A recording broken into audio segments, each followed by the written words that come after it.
दोस्तों, एक बार फिर से आप सभी दोस्तों का, सभी मित्रों का, सभी भाई बहन का, जितने भी मेरे भावी कंपटीटर हैं, सब लोगों का आपके अपने परिवार ज्ञान एकेडमी प्रयागराज में मैं आत्मा सिंह आप लोगों का तहे दिल से हार्दिक स्वागत और अभिनंदन करता हूं। आइए कि जैसा कि मैं आप लोगों के लिए लक्ष्य बैच के अंतर्गत police, SI, UP triple S से अदरवाइज आरओ से संबंधित जो क्वेश्चन सीरीज चालू किया हूँ उससे संबंधित यह प्रैक्टिस सेट अगला आपके लिए लेकर के आया और आप लोग सभी लोग खुल करके इसमें अपना क्वेश्चंस का जवाब करेंगे और सभी लोग अपने आप को आके कि आप लोगों की तैयारी किस प्रकार की है ना, क्योंकि ये आपके लिए ये बहुत ज़रूरी है और मैं बाकायदा इसका एक्सप्लेनेशन दूंगा, बाकायदा आपको इसका एक्सप्लेनेशन दूंगा और आपको बताऊंगा कि हाँ कहाँ पर क्या अवस्थित है। ओके, चलिए कंटिन्यू करते हैं बिना टाइम गवाए हो, लेकिन इतना जरूर ध्यान दीजिएगा कि आप लोग वीडियो को पूरा देखेंगे, स्किप नहीं करेंगे, क्योंकि यहाँ पर आपके जीवन से जुड़ी हुई संभावनाएं हैं। तो कभी भी आप वीडियो को स्किप करके नहीं देखेंगे, क्योंकि उस तरह में आपको कुछ नहीं मिलने वाला। ठीक है, जो मेरे पुराने व्यूवर्स हैं वो लोग ज़्यादा से ज़्यादा चैनल को शेयर कर दें, वीडियो को शेयर कर दें लोगों तक, और जो मेरे नए व्यूवर्स हैं वो चैनल को सब्सक्राइब कर ले, बेल आइकन जरूर प्रेस कर लेंगे, ताकि कोई भी मेरी तरफ से वीडियो अपलोड की जाती है, दी जाती है, आपको कोई भी न्यूज़ आपको दी जाती है, कोई भी इंफॉर्मेशन दी जाती है, तो आराम से आप तक तुरंत नोटिफिकेशन पहुंच सके। ओके, चलिए लेट्स गो, स्टार्ट करते हैं। तुरंत पहला क्वेश्चन आपके सामने आ गया। पहला क्वेश्चन क्या कहता है बाबू, ध्यान से देखिएगा। क्वेश्चन नंबर फर्स्ट आपके सामने है, कहता है विश्व की सर्वाधिक खारे जल की झील वान झील किस देश में स्थित है। अब आपको बताना है कि वान झील किस देश में स्थित है। सभी लोग कमेंट करके जवाब देंगे कि वान झील किस देश में स्थित है। देखिएगा मेरे दोस्त, वान झील ईरान, इराक, तुर्की, आर्मेनिया, तो कहाँ पर स्थित है? तो दोस्तों याद रखना, वान झील तुर्की में स्थित है। आपको पता है वान झील की जो साल्टता है वान झील के 330 ग्राम प्रति 1000 ग्राम पर है। ठीक है, और देखिएगा इसी तरह से जॉर्डन का मृत सागर है, जॉर्डन का मृत सागर है, मृत सागर वहाँ पर क्या है, वहाँ पर है, देखिएगा वहाँ कितना है, वहाँ पर है 238 ग्राम प्रति 1000 ग्राम पे। ठीक है, आगे देखिएगा। इसके बाद तीसरा क्या आ जाता है, तीसरा आ जाता है आपका वान झील, जॉर्डन का मृत सागर, फिर डेथ वैली आ जाती है, या तो कह सकते हैं साल्ट लेक आ जाता है, क्या साल्ट लेक आ जाता है, यूएसए, है ना, यूएसए। इसका जो साल्टता होती है वो कितना होता है, 220 ग्राम, कितना होता है, 220 ग्राम प्रति 1000 ग्राम का। ओके, 220 ग्राम होता है। तो ध्यान दीजिएगा, इसको नोट डाउन कर लेना, बहुत इंपॉर्टेंट फैक्ट है ये। और आप आगे जानते हैं ईरान, इराक जो है ये मध्य एशिया के देश हैं, या कह सकते हैं मध्य और पश्चिम एशिया के ये देश हैं, ईरान और इराक। आप जानते हैं ईरान की राजधानी है तेहरान है इसकी राजधानी, और इराक की राजधानी क्या है, इराक की राजधानी मेरे दोस्त बगदाद है। क्या है, बगदाद इसकी राजधानी है। तुर्की की राजधानी जो एशियाई तुर्की है उसकी क्या है, उसकी है अंकारा, और जो यूरोपीय तुर्की है उसकी राजधानी है इस्तांबुल। ठीक है, आर्मेनिया को आप जानते हैं काकेसस राज्य, आर्मेनिया, जॉर्जिया, है ना, ये क्या है, अजरबैजान, ये काकेसस राज्य के अंतर्गत काउंट किए जाते हैं।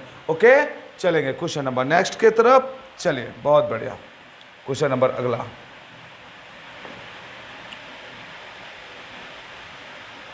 Question number next, second question आपके सामने है, इसका आप लोग सभी लोग जवाब देंगे। चलिए बताइएगा, सेकंड क्वेश्चन आपके सामने है, इसका सभी लोग जवाब करेंगे भाई, तुरंत इसका जवाब करेंगे। क्या कहा, क्या पूछा गया है आपसे, पूछा गया है नियाग्रा जलप्रपात कहाँ स्थित है। तो आप लोग बताइएगा नियाग्रा जलप्रपात कहाँ स्थित है ना, नियाग्रा जलप्रपात। तो नियाग्रा जलप्रपात कहाँ स्थित है इसको आपको बताना है। United kingdom, Africa, Australia, USA. तो आप बताइएगा नियाग्रा जलप्रपात कहाँ है, तो ये बाबू कहाँ पर मिलेगा आपको, यूएसए में मिलेगा। अब देखिएगा वहाँ पर 5 झीलें, इंपॉर्टेंट झीलें हैं, 5 इंपॉर्टेंट झीलें हैं यहाँ पर, 5 यहाँ पर झीलें हैं। 5 लैक्स का आ जाता है, सुपीरियर झील है, मिशिगन है, मिशिगन है, ह्यूरॉन है, इरी है और ओंटारियो। ओंटारियो, ये 5 झीलें हैं। अब आपको पता होगा कि यहाँ पर सुपीरियर और ह्यूरॉन झील के बीच एक नहर है। सुपीरियर और ह्यूरॉन झील के बीच एक नहर यहाँ पर पाई जाती है जिसको हम कहते हैं सू नहर, ठीक है। इसी तरह से इरी और ओंटारियो के बीच एक झील पाई जाती है जिसका नाम है वेलैंड नहर। ये नहर है। इसी वेलैंड नहर में ही आपका नियाग्रा जलप्रपात पाया जाता है। ओके, इसी वेलैंड नहर के में ही आपको नियाग्रा जलप्रपात देखने को मिलेगा। और दूसरी बात बता दूं, भारत का नियाग्रा किसे कहा जाता है, कमेंट करके जवाब दीजिएगा। तो मैं आपको बता दूं ये किसको कहा जाएगा, चित्रकूट जलप्रपात को, चित्रकूट जलप्रपात को नियाग्रा जलप्रपात कहा जाता है। अब आप लोग कमेंट करके बताएंगे कि चित्रकूट जलप्रपात किस नदी पर अवस्थित है। अफ्रीका में कई सारे आपको मिलेंगे, जैसे आपको मिलेगा करीबा बांध। करीबा बांध किस नदी पर है, कमेंट करिएगा आप लोग, ठीक है सभी लोग। चलिए आगे क्वेश्चन नंबर नेक्स्ट पे चलते हैं। एक मिनट, अगला क्वेश्चन नंबर अगला आपके सामने है, आप लोग जवाब करेंगे इसका, सभी लोग जवाब देंगे इसका भाई।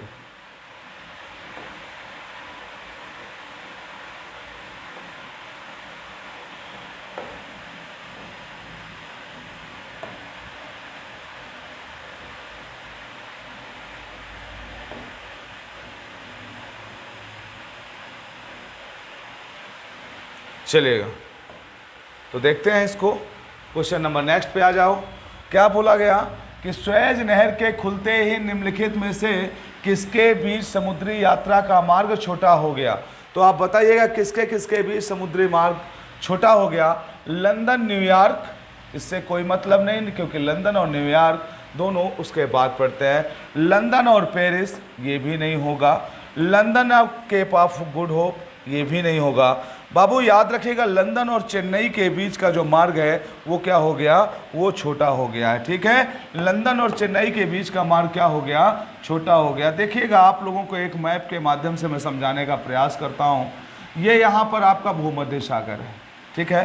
यहाँ पर ये लाल सागर है, ये अरेबियन प्रायद्वीप है, ये लाल सागर है, यहाँ यमन की खाड़ी है। और अगर यहाँ पर इंडिया है, ध्यान दीजिएगा, अगर यहाँ इंडिया है तो इंडिया का जो चेन्नई वाला क्षेत्र है, पहले वो यहाँ से ऐसे घूम के आता था यहाँ, फिर यहाँ से क्या करता था, यूं घूम करके जाता था और यहाँ पर पड़ता है लंदन, ठीक। इतना यात्रा इसको करनी पड़ती थी। अब क्या करता है, चेन्नई से यूं आया और यमन की खाड़ी से प्रवेश लिया, लाल सागर होते हुए यहाँ पहुँचा। और यहाँ पर मेरे दोस्त याद रखना, यहाँ पर आपका क्या है, स्वेज नहर है। स्वेज नहर से भूमध्य सागर गया, भूमध्य सागर से सीधे पहुंच गया ब्रिटेन। अब बताओ कौन सा मार्ग उसके लिए ज़्यादा लंबा है। ये वाला मार्ग ज़्यादा लंबा था, ये वाला उसके लिए शॉर्ट हो गया, ठीक है। तो याद रखिएगा, लंदन से चेन्नई जाने के लिए, चेन्नई से लंदन जाने के लिए ये मार्ग बेहतर उसके लिए होता है। ओके, चलिए question number next. Question number अगला क्या कहता है, देखो क्वेश्चन नंबर नेक्स्ट क्या कहता है, ध्यान से देखना आप लोग।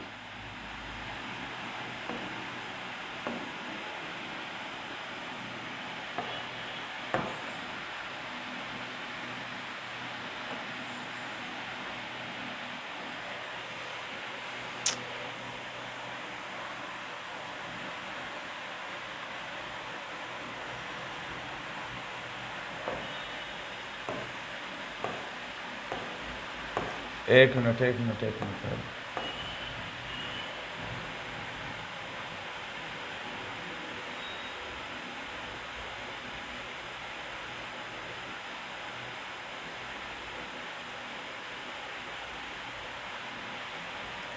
चलिए रुक जाइए, ये क्वेश्चन गड़बड़ हो गया, कोई बात नहीं।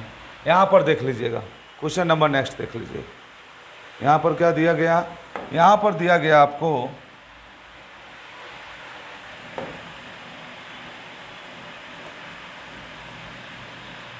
दिख रहा है क्वेश्चन? चलिए, यहां पर क्या दिया गया, इसको ध्यान से देखना।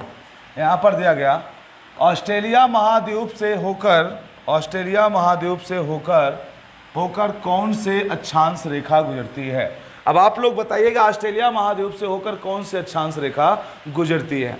तो आप लोग तुरंत इसको क्लिक करिएगा, आपके माइंड पे तुरंत क्लिक करेगा कि देखिएगा मेरे दोस्त, यहाँ पर ये है, मान लेते हैं ऑस्ट्रेलिया, आपका ऑस्ट्रेलिया कॉन्टिनेंट है, ये आपका ऑस्ट्रेलिया कॉन्टिनेंट है, और इसके बीचों बीच से होकर कौन सी रेखा जाती है, तो याद रखिएगा इसके बीचों बीच से होकर जाती है मकर रेखा, जो कि 23.5 साउथ है, 23.5 साउथ, ये यहाँ से होके जाती है।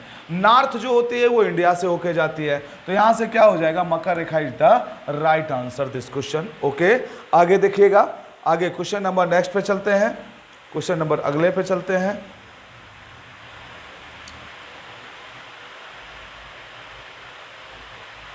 हाँ, इसका जवाब दीजिएगा।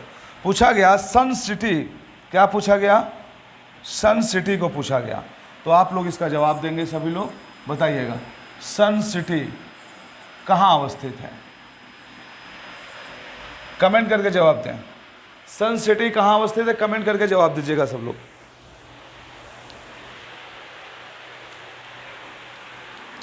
बताइएगा सभी लोग, सन सिटी कहाँ अवस्थित है। इटली में,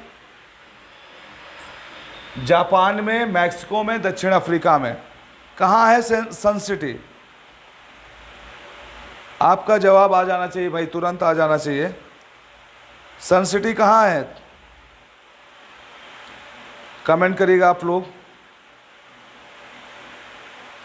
चलो बताइए, आप लोगों के दिमाग में क्या आ रहा होगा पता है, मैं जानता हूं आपको लगता होगा इसका आंसर जापान हो जाएगा ना सर। नहीं, जापान नहीं होगा। सन सिटी जो है आपका दक्षिण अफ्रीका में अवस्थित है। सन राइजिंग होता है जापान से की तरफ से, ये बात तो सत्य है, लेकिन सन सिटी यहाँ पर है, कहाँ पर, अगर सिटी की बात करते हैं तो दक्षिण अफ्रीका में है। और दक्षिण अफ्रीका के विषय में आपको मैं बता देता हूँ, यहाँ पर ड्रकेंस वर्ग पर्वत पाया जाता है, वर्ग पर्वत है। और यहाँ पर क्या है, थ्री सिस्टर पहाड़ियाँ हैं, थ्री सिस्टर पहाड़ियाँ हैं, ठीक है। और ये एक अफ्रीका कॉन्टिनेंट का एक विकसित कंट्री भी माना जाता है। मैक्सिको को देखिए, मैक्सिको में आप देखेंगे सियरा नेवादा है, सियरा नेवादा और सियरा माद्रे हैं। और ये दोनों क्या है, ब्लॉक माउंटेन है। क्या है ये, ब्लॉक माउंटेन है। ओके, चलिएगा। जापान में आप जानते हैं, जापान जो है द्वीपीय देश है, 4 द्वीपों में बसा है, जिसमें से आप लोग सभी लोगों को पता होगा होकाइडो है, होन्शु है, शिकोकू है और क्यूशू है, ठीक है। ये 4 आइलैंड में ये बसा हुआ देश है जापान। इटली को देखिएगा, ये प्रायद्वीप बना है, प्रायद्वीप में बसा हुआ है। इटली की गंगा को पो नदी को इटली की गंगा कहा जाता है, इटली की गंगा कहा जाता है। ओके, चलिएगा बाबू, क्लियर है एकदम, बहुत बढ़िया। क्वेश्चन नंबर नेक्स्ट पे चलेंगे। क्वेश्चन नंबर अगला देखिए, क्वेश्चन नंबर 7 क्या कहता है आपसे, जवाब दीजिएगा सभी लोग। क्वेश्चन नंबर 7 क्या कहता है, सभी लोगों का जवाब आना चाहिए।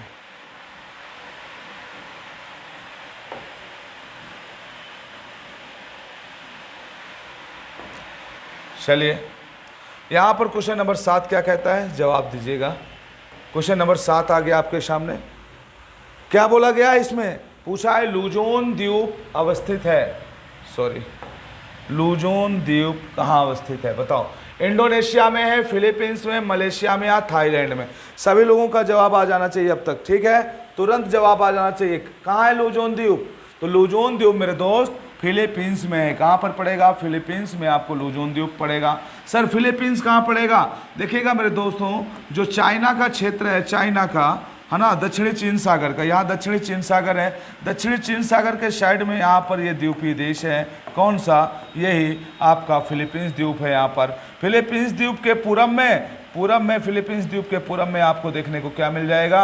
यहाँ पर मेरियाना स्ट्रेंच देखने को मिलेगी। क्या? मेरियाना गर्त देखने को मिलेगी, मेरियाना। ओके, चलिएगा।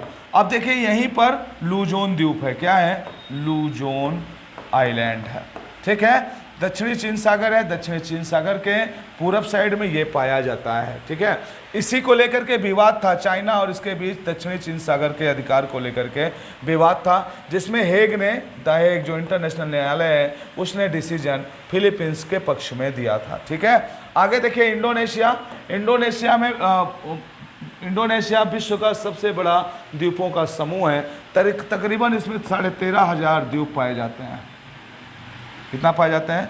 तकरीबन इसमें 13,500 द्वीप देखने को मिल जाते हैं। ठीक है, भारत के जो सबसे करीब इंडोनेशिया का द्वीप है उसे सुमात्रा कहा जाता है। क्या कहते हैं उसको? उसको सुमात्रा कहा जाता है। ओके, चलिएगा।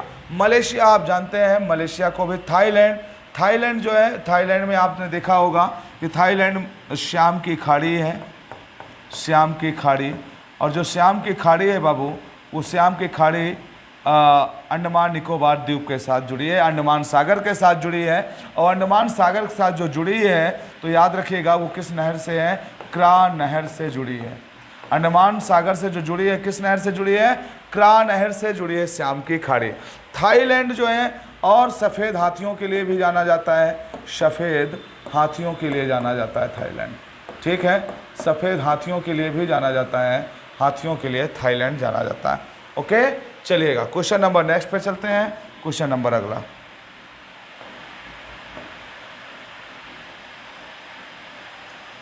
Question number 8। चलिए जवाब दीजिएगा सभी लोग इसका। सभी लोग इसका जवाब करेंगे भाई, सब लोग इसका जवाब करेंगे तुरंत, क्विक जवाब करेंगे तुरंत।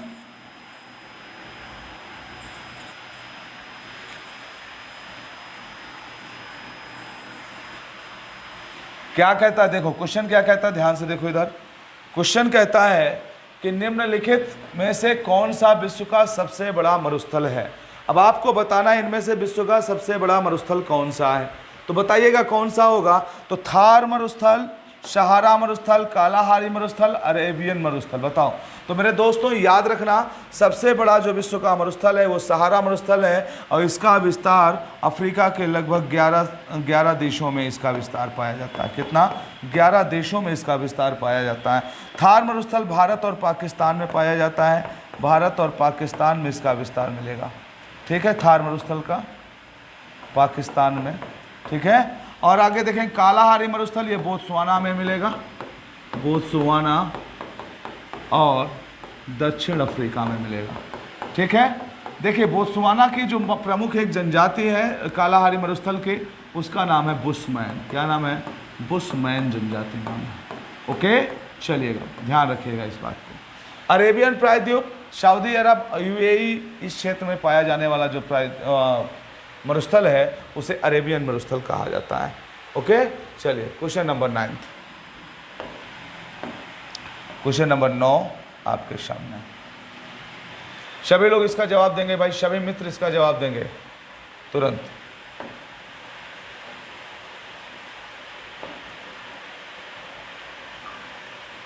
चलिए बताइएगा क्या होगा।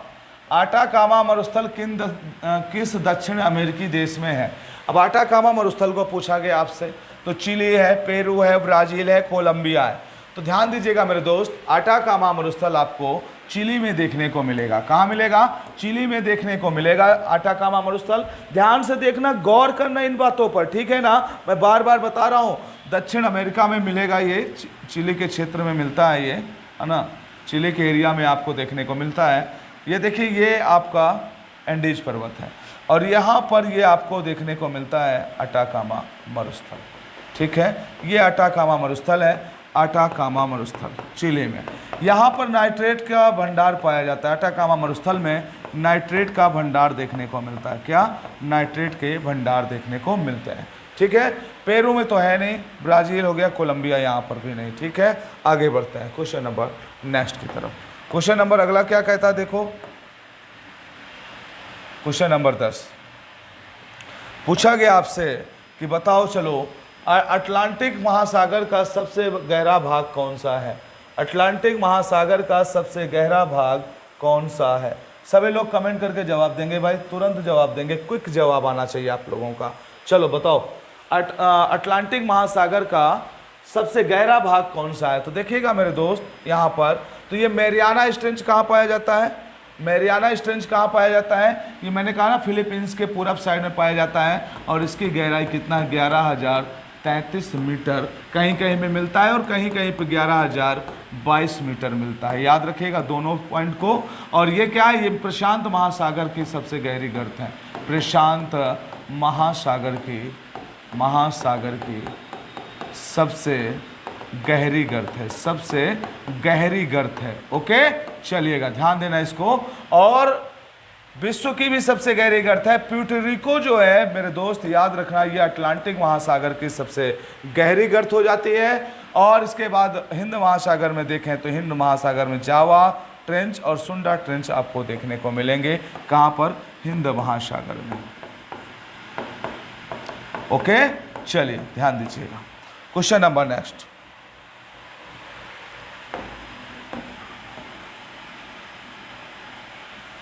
बताइए, जवाब दीजिएगा सभी लोग।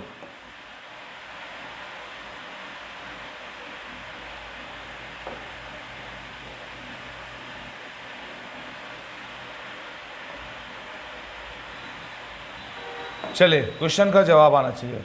कहता है यूरोपियन तुर्की व एशियाई तुर्की से पृथक करने वाला सागर कौन सा है। अब बताओ यूरोपीय तुर्की और एशियाई तुर्की को पृथक करने वाला सागर कौन सा है। तुरंत जवाब दीजिएगा इसका भाई, सभी लोग जवाब देंगे इसको, सभी मेरे मित्र इसका जवाब देंगे। जवाब अभी आया नहीं आप लोगों का। चलिए आप लोगों का जवाब अभी नहीं है, मैं आपको बताता हूं, ये मरमरा सागर होगा। मरमरा सागर जो है एशियाई तुर्की को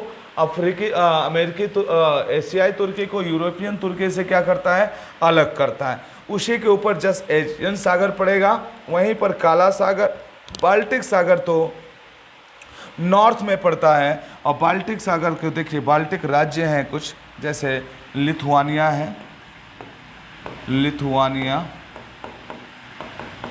लाटविया, एस्टोनिया,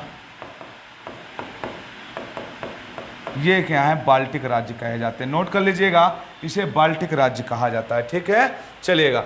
बाल्टिक सागर और उत्तरी सागर को जोड़ने वाली जो नहर है, बाल्टिक सागर और उत्तरी सागर को जोड़ने वाली नहर जो है, ये नहर का नाम है कील नहर। क्या नाम है इसका, कील नहर नाम है।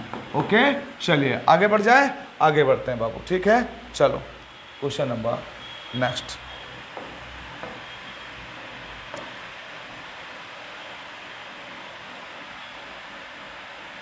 चलिए ध्यान दीजिएगा सभी लोग, सभी लोग अच्छे से इसको ध्यान दीजिएगा, इस क्वेश्चन को।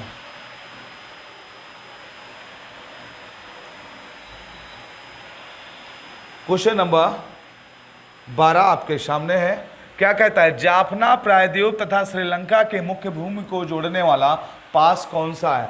अब जाफना प्रायद्वीप तथा श्रीलंका को जोड़ने वाली मुख्य भूमि का कौन सा पास है, तो देखिएगा मेरे दोस्त, इसका आंसर हो जाएगा एलिफेंटा पास। अब देखिएगा जो श्रीलंका है, श्रीलंका का कुछ बनावट इस प्रकार से है, इस प्रकार से। तो यहाँ ये वाला पार्ट जो है, ये वाला, ये जाफना प्रायद्वीप है, 1 2 3 तरफ से पानी से घिरा है, इसी को जाफना प्रायद्वीप कहते हैं। क्या कहते हैं, जाफना प्रायद्वीप। ठीक है। और ये भारत के साथ किससे जुड़ा है, एलिफेंटा पास से जुड़ा है।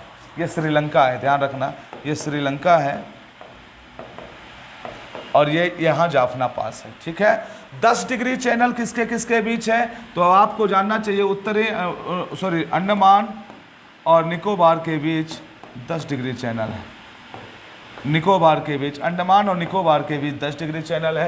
दक्कन पास कहाँ है, तो दक्कन पास बाबू पाया जाता है कहाँ पर, दक्षिणी अंडमान और लिटिल अंडमान के बीच है दक्कन पास। दक्कन पास कहाँ मिलेगा? दक्षिणी अंडमान और लिटिल अंडमान के बीच। ठीक है, चलिए आगे बढ़ते हैं, आगे बढ़ते हैं, क्वेश्चन नंबर नेक्स्ट पे चलते हैं। चलिएगा क्वेश्चन नंबर नेक्स्ट, अगला क्वेश्चन है, ध्यान देना इसको, क्या कहा गया है इसमें, देखो। चलो बताओ इसका जवाब दो सभी लोग, क्या होगा इसका जवाब? यूरोप की सबसे लंबी नदी कौन सी है? तो बताओ, राइन नदी है, रोन नदी है, डेन्यूब नदी है, वोल्गा नदी है। तो इसकी सबसे बड़ी नदी कौन सी है मेरे दोस्त? वोल्गा नदी यूरोप की सबसे बड़ी नदी है। कहाँ से निकलती हैं? ये निकलती है वाल्दाई के पहाड़ी के पास से, है ना। और ये कहाँ पड़ता है? यूराल पर्वत के पास। यूराल जो यूरोप और एशिया की सीमा बनाता है रूस में, यूराल पर्वत के पास पड़ता है। ठीक है, यूराल पर्वत से भी एक नदी निकलती है जिसको हम क्या बोलते हैं? यूराल नदी बोलते हैं। ठीक है, तो वाल्दाई के पहाड़ी से वोल्गा नदी निकलती है और ये काला सागर में गिरती है। कहाँ गिरती है? काला सागर में गिरती है, काला सागर में गिरती है। ठीक है, चलिएगा। डेन्यूब अंतर्राष्ट्रीय नदी है, ये कई राजधानियों से होकर गुजरती है, जिसमें से आप देखेंगे इसमें आएगा बुखारेस्ट, बुडापेस्ट, वियना, बेलग्रेड इत्यादि राजधानियां आएंगी। ये सब इसके तट पे बसा है, मतलब ये इनकी राजधानियों से होकर के गुजरता है, या कह सकते हैं इन राजधानियों से होकर के ये गुजरती है। ठीक है, चलिए। राइन नदी को कोयला नदी भी कहा जाता है, राइन नदी को कोयला नदी कहा जाता है। ठीक है, राइन नदी विश्व की सबसे व्यस्तम नदी है, विश्व की सबसे व्यस्तम नदी है, सबसे व्यस्ततम नदी है। कौन से? राइन नदी, याद रखिएगा। ठीक है, चलिए बहुत बढ़िया, आगे बढ़ जाए। बहुत अच्छे। रोन नदी का इतना ज़्यादा रोल नहीं है, आप परेशान मत होना, आगे बढ़ते हैं।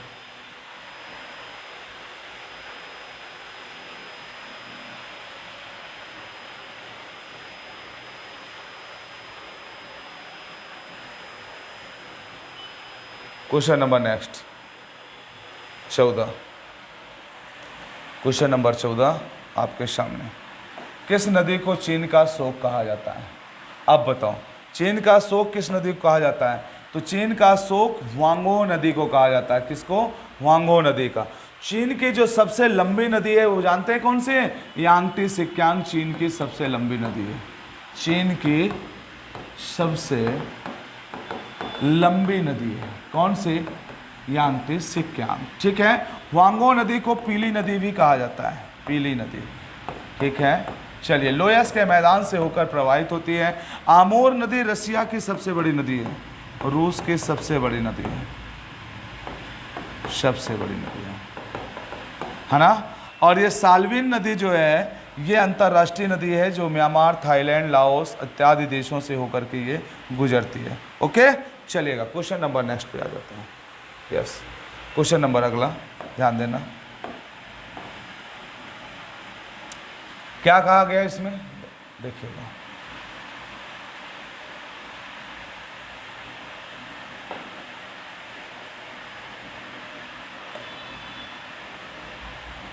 चलो इसका जवाब दो। पूछा है थ्री गार्जेस डैम किस नदी पर अवस्थित है? थ्री गार्जेस डैम किस नदी पर अवस्थित है? तो आपको बताना देना है जवाब इसका। थ्री गार्जेस डैम किस नदी पर अवस्थित है? थ्री गार्जेस डैम किस नदी पर है? तो नील नदी, ज़ैम्बेजी, नाइजर या यांगटी सिक्यांग। तो याद रखिएगा मेरे दोस्त, ये यांगटी सिक्यांग नदी पर थ्री गार्जेस डैम स्थित है। किस नदी पर है? यांगटी सिक्यांग। हाँ, ये किस नदी पर है? यांगटी सिक्यांग नदी पर है ना। और ये जो गॉर्जेस डैम है गुरुत्वीय बांध है जो चीन में पाया जाता है। कैसा बांध है ये? गुरुत्वीय बांध है, गुरुत्वीय बांध है, याद रखना इसको, गुरुत्वीय बांध है जो चीन में पाया जाता है। ठीक है, चलो आगे बढ़ जाऊँ मैं। नाइजर को पॉम ऑयल रिवर कहा जाता है, पॉम ऑयल, पॉम ऑयल रिवर कहा जाता है इसको। ठीक है, ज़ैम्बेजी नदी में कौन सा मिलेगा आपको? इसमें मिलेगा करीबा बांध। ठीक है, चलो आगे देखो, इसमें कौन सा मिलेगा? आस्वान बांध। कौन सा मिलेगा? आश्वान मिलेगा। ओके, चलो बहुत बढ़िया, आगे चलते हैं क्वेश्चन नंबर नेक्स्ट में। क्वेश्चन अगला में चलते हैं। क्वेश्चन नंबर अगला क्या कहता है? क्वेश्चन नंबर 16, ध्यान देना। क्वेश्चन नंबर 16 क्या कहता है? देखो, क्वेश्चन नंबर 16 कहता है बाबू कि निम्नलिखित में से कौन सा पत्तन गुजरात में पोत, है ना, कौन सा पत्तन गुजरात में पोत के तोड़ने एवं मरम्मत हेतु स्थापित है? बताओ कौन सा पोत हो सकता है? कौन सा पोत है बाबू, बताइएगा आप लोग, सभी लोग कमेंट करके जवाब देंगे। कौन सा पोत है जो, कौन सा पोत है जो तोड़ने और मरम्मत हेतु प्रसिद्ध है? तो याद रखना मेरे बाबू, पाटन जो पोत है वो पोतों के तोड़ने और उसके मरम्मत करने के लिए विश्व प्रसिद्ध है। ओके, चलिएगा आगे चलेंगे क्वेश्चन नंबर नेक्स्ट में। क्वेश्चन नंबर अगला, चलिए देखिएगा इसमें क्या दिया है। इसमें दिया है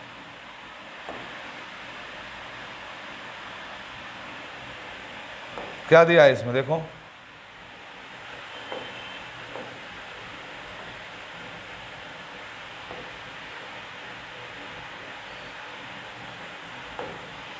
सर्वाधिक जैव विविधता कहाँ पाई जाती है? बताओ सर्वाधिक जैव विविधता कहाँ पाई जाती है? हाईवी बायोडाइवर्सिटी कहाँ देखने को मिलते हैं? सबसे ज़्यादा बायोडाइवर्सिटी देखने को कहाँ मिलती है, ये बताना है आपको। टुंड्रा में, शंकुधारी वनों में, उष्णकटिबंधीय वर्षा वन में, शीतोष्ण वनों में। तो याद रखिएगा हैवी बायोडाइवर्सिटी सबसे ज़्यादा विषुवत-रेखीय क्षेत्र उष्णकटिबंधीय वर्षा वनों में देखने को मिलती है, क्योंकि यहाँ पर पर डे बारिश होती है, जहाँ पर पानी है वहाँ पर जीव जंतु पेड़ पौधों को सर्वाइव करना क्या हो जाता है, आसान होता है। पर डे दोपहर के बाद यहाँ पर संवहनीय वर्षा होती है। कौन सी वर्षा होती है? संवहनीय वर्षा होती है। पर डे दोपहर के बाद यहाँ पर संवहनीय वर्षा होती है, मतलब वहाँ पर डे वाष्पीकरण होगा और हवाएं ऊपर उठेंगी और वहां से संघनन करेंगी। फिर पर डे दोपहर के बाद 2 से 4 के बीच झमाझम रंगारंग कार्यक्रम होता है 2 से 4 बजे के बीच में। ठीक, जहाँ पर पानी की उपलब्धता ज़्यादा होगी वहाँ पर डाइवर्सिटी ज़्यादा होगी। ठीक है ना भाई, पेड़ पौधे जीव जंतुओं को जो भी है उनको सर्वाइव करना वहाँ पर क्या हो जाता है, आसान हो जाता है। ठीक है, चलेगा। तो हैवी बायोडाइवर्सिटी कहाँ मिलेगी? आपको उष्णकटिबंधीय क्षेत्र में मिल जाएगी। आगे चलते हैं क्वेश्चन नंबर नेक्स्ट में, क्वेश्चन नंबर 18 में। हाँ बताओ इसको, इसका जवाब दो सब लोग, तुरंत इसका जवाब करेंगे सब लोग।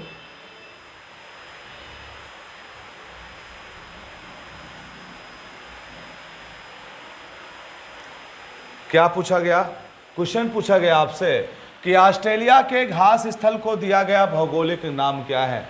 अब ऑस्ट्रेलिया के घास स्थल को दिया गया भौगोलिक नाम क्या है? डाउन्स है, बेल्ट्स है, सवाना है, प्रेरीज है। अब आपको ये पता होना चाहिए कि ये किस में का है। पहली बात तो किस कटिबंध में पाया जाता है? तो याद रखिएगा बाबू, ये शीतोष्ण कटिबंध का क्षेत्र है जहाँ पर ये ऑस्ट्रेलिया में घास का मैदान पाया जाता है। तो शीतोष्ण 1 हो गया, 2 हो गया, 3 हो गया। सवाना उष्ण का है। सवाना किस में का है? उष्ण कटिबंध का है। ठीक है, उष्ण कटिबंध का है और ये कहाँ? अफ्रीका में पाया जाता है। देखिए प्रेरी घास का मैदान जो है उत्तरी अमेरिका, कहाँ पर? उत्तरी अमेरिका में प्रेरी घास का मैदान। और बेल्ट घास का मैदान, बेल्ट घास का मैदान आपको दक्षिण अफ्रीका में। ठीक है, डाउन्स घास का मैदान ऑस्ट्रेलिया में। स्टेपी घास का मैदान, स्टेपीज घास का मैदान मध्य एशिया में। कैंटबरी घास का मैदान, कैंटबरी घास का मैदान न्यूजीलैंड में, है ना। पुस्ताज घास का मैदान ऑस्ट्रिया में। ध्यान दीजिएगा, ये सब इंपॉर्टेंट है, आपसे एग्जाम में पूछा जा सकता है। ठीक है, पंपास घास का मैदान, पंपास अर्जेंटीना ब्राजील में। अल्फा घास का मैदान अर्जेंटीना में। ठीक, ये सब घास के मैदान मैंने नोट कर दिए, अगर आपको नोट करना है तो नोट कर लीजिएगा। इस तरह से घास के मैदान का विकास हुआ है। ओके, चलिएगा क्वेश्चन नंबर नेक्स्ट पे चलते हैं। क्वेश्चन नंबर अगला क्या कहता है, ध्यान से देखिए।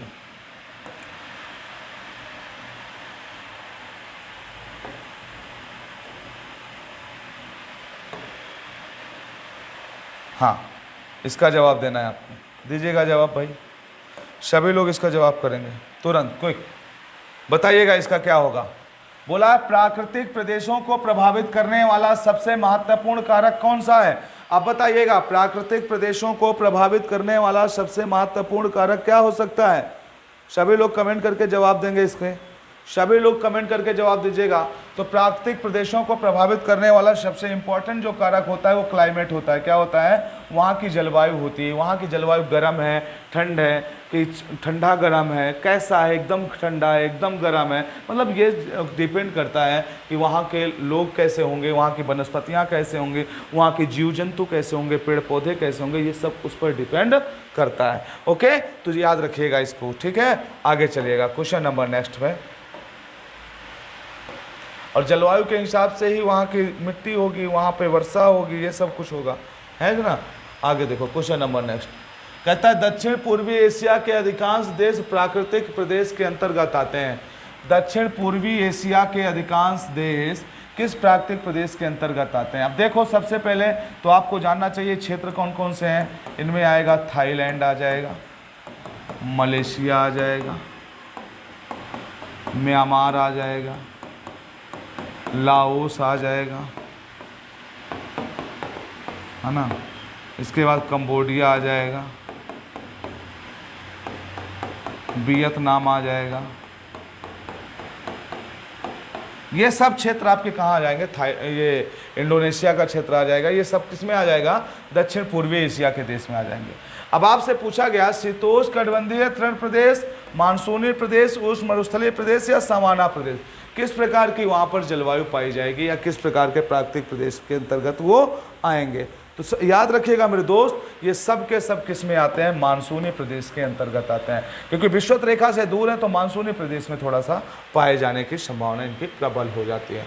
ओके, चलिए आज के लिए इतने ही क्वेश्चन बाबू, फिर मिलेंगे नेक्स्ट क्लास में। तब तक आप लोग अच्छे से पढ़ते लिखते रहिएगा। और आप लोगों को अगर अच्छा लगा हो सेशन तो आप लोग कमेंट करके, आप लोग जैसा भी आपको लगा हो सेशन, आप लोग जरूर अपने प्रतिक्रिया दीजिएगा, लेकिन आप लोग प्रतिक्रिया दीजिएगा जरूर, ठीक है। और आप लोगों से हमेशा यही निवेदन करेंगे कि आप लोग अच्छे से पूरी क्लास देखा करिए, क्योंकि अगर स्किप करके देखेंगे तो इसमें कुछ समझ में नहीं आएगा, ठीक है। क्वेश्चन तो एक नाम होते हैं, क्वेश्चन के पीछे कम से कम मैं 5 क्वेश्चन 4 क्वेश्चन आपको देता हूँ, तो आप जोड़ लीजिए। जैसे अगर 20 क्वेश्चन करवाया हूँ तो ये लगभग 100 क्वेश्चन के बराबर हो जाता है। ओके बाबू, चलिए आज के लिए इतना है, फिर मिलेंगे नेक्स्ट क्लास में। लेकिन आप लोग चैनल को शेयर कर दीजिएगा, सब्सक्राइब कर लीजिएगा और बेल आइकन जरूर दबा लीजिएगा, ठीक है। चलिए बाबू, आज के लिए इतना है, फिर मिलते हैं नेक्स्ट क्लास। तब तक आप लोग पढ़ते लिखते रहिएगा। Okay, thank you very much. जय हिंद, जय भारत, बाय बाय।